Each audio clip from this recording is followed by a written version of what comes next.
Hey, it's Rasool Berry, and I'm here by the iconic Marina Bay Sands in Singapore, sharing some thoughts on how can we interact and connect with people who believe differently than we do.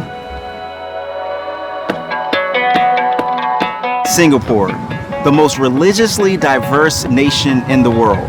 And yet, in the midst of these various and oftentimes conflicting beliefs, they have some very significant things in common. One of them is that they're all seeking answers to life's biggest questions.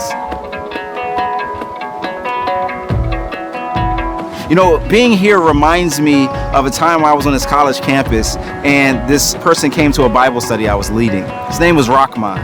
And he came up to me and he said, my mom's Baptist, my dad's Muslim, my grandmother is a Jehovah's Witness. We all live in the same house and they're all trying to convert me.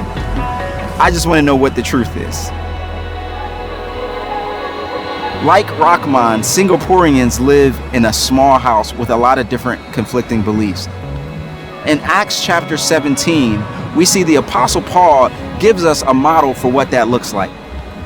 He says, "Men of Athens, I perceive that you are religious in every way. As I walked along, I saw your shrines, and I even saw a statue that had an inscription, 'To the unknown God.'"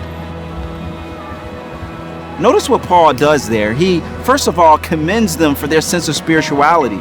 He recognizes that they are devout and that they are trying to live in a good life in a true way. And yet, in the midst of that, he also adds an additional insight. He goes on to say that what you worship is unknown. What you're looking for, I'm here to proclaim to you that there's this God that exists and he's manifested himself in the person of Jesus Christ. In Rahman's case, he came back a couple times and ended up becoming a follower of Jesus. In Paul's case, some people mocked him, but according to Singaporean author Georgie Lee, since Singapore's independence 40 years ago, the Christian population has tripled. That is partly because people have been willing to have conversations, but also they've been willing to seek out how to bless their neighbors.